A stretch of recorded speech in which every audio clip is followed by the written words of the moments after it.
Okay. No problem. Okay, so you've had a problem with who? Basically, I've come across a male. I don't know his name. He's presented himself as called Minister Emerson. Yeah.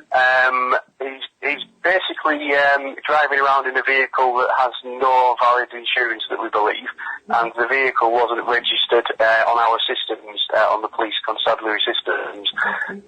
It was registration ULCT 944, if I recall.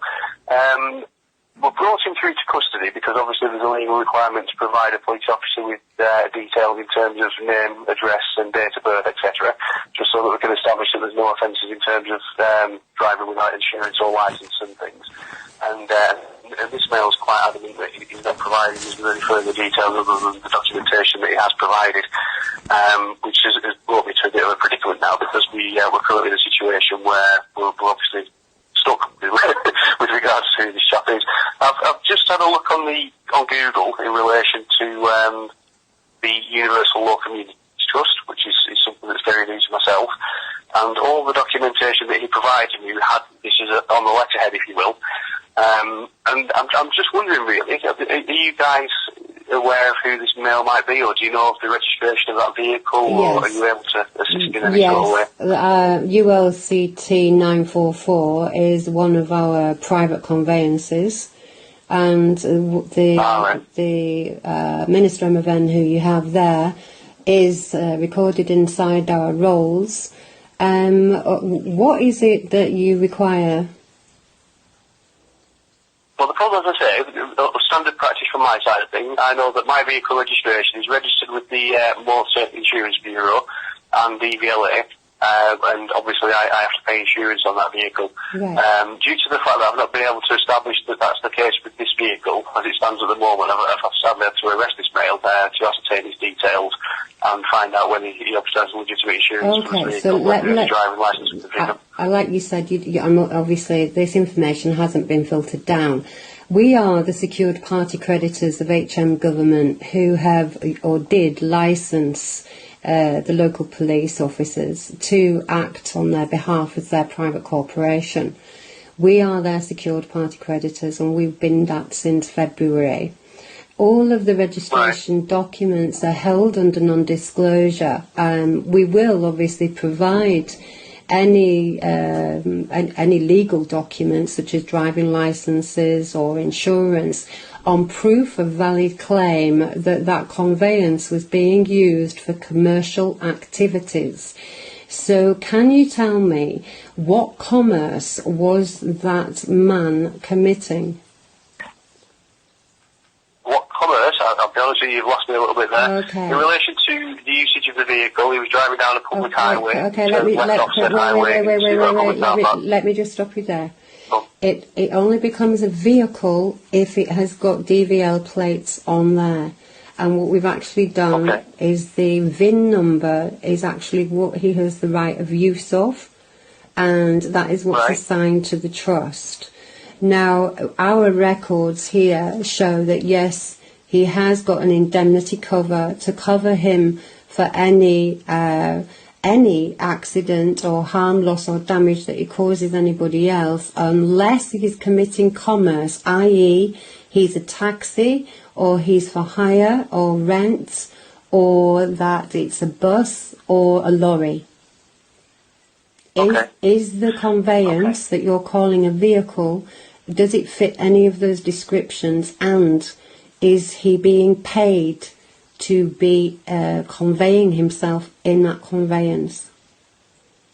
No. Right. Okay. So, I'm looking at the record here.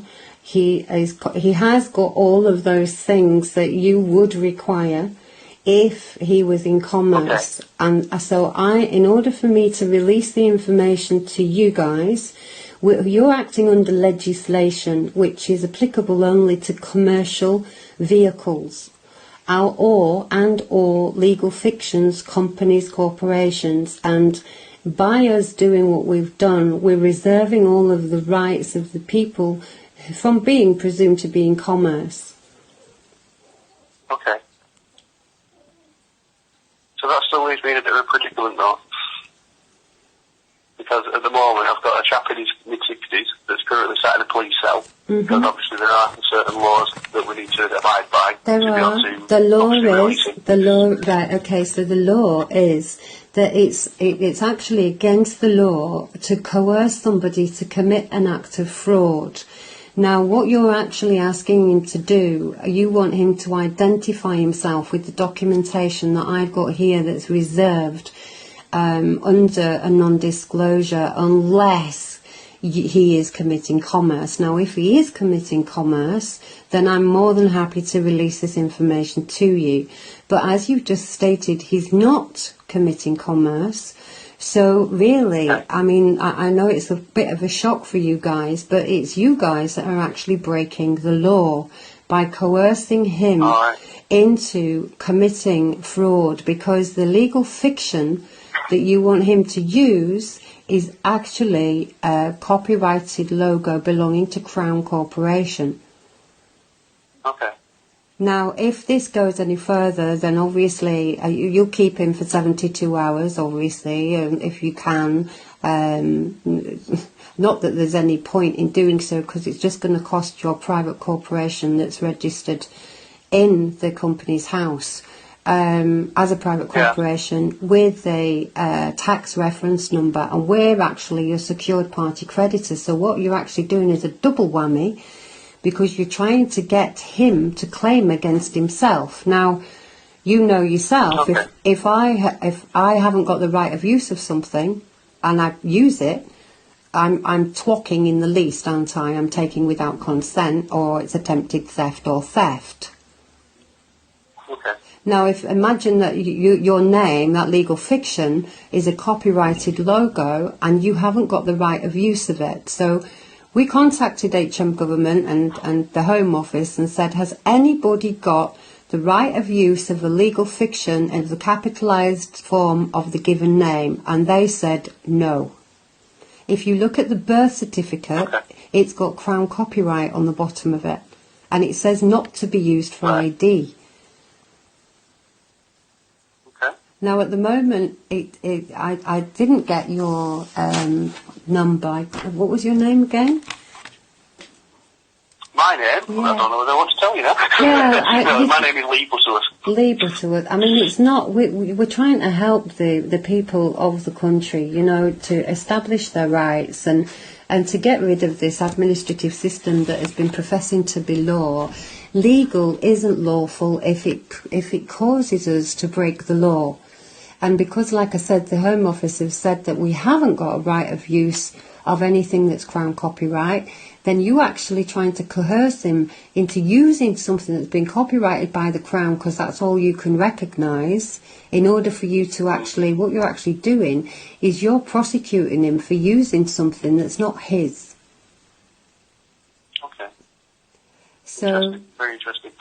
So where do we stand with this chap then? Because unfortunately, like you say, we're not in a position to where we can release him from custody until we can establish whether he has got a valid insurance or a valid driving licence and stuff.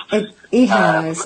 I mean, he has. He only needs a driving licence if, like I say, he's in commerce. If he's driving a vehicle. So the words driving, if you look at the Black's Law Dictionary and any law dictionary, it is actually a commercial definition. Vehicle is also a commercial definition. To use a conveyance, on the other hand, is in your private capacity, which is why he's got those number plates on. If he put the DVL plates on there, he would be implying that he was in commerce, and that would be contract with the system that you unfortunately are calling the law, which is actually legal civil code, and it's commercial code. Now, the situation is at the moment, Lee, is that our counterclaim would be against you for false claim, abduction, and coercing somebody to commit fraud, which is 7 years. If you are wearing a uniform and you attempt to force somebody to identify themselves, you're actually guilty or immediately of statutory rape. And this is actually in your police... Statutory rape? Statutory rape. You're attempting to rape him of his universal rights. by getting him to diminish himself into being and joindering as a non-entity, as a legal fiction. Right, okay. So I think I'm going to have to have a chat with my sergeant then and my inspector, and we'll try and establish where we need to go with this. Okay, he is under... Are you happy to be recontacted if need be? Of course, I'm the trustee of his trust. And so he's done the right thing giving you the number. And like I say, if it can be proved that he is committing commerce, I'm more than happy to release those documents to you. But I do need proof of claim. Okay, right. Leave that with me if you don't mind. I've obviously got a contact number to be able to give you a call back if need be. Okay. And we'll try and see where we need to go. Okay, thank you. Thanks for calling. Okay, thank you for your time. Take care. Bye-bye. Bye-bye.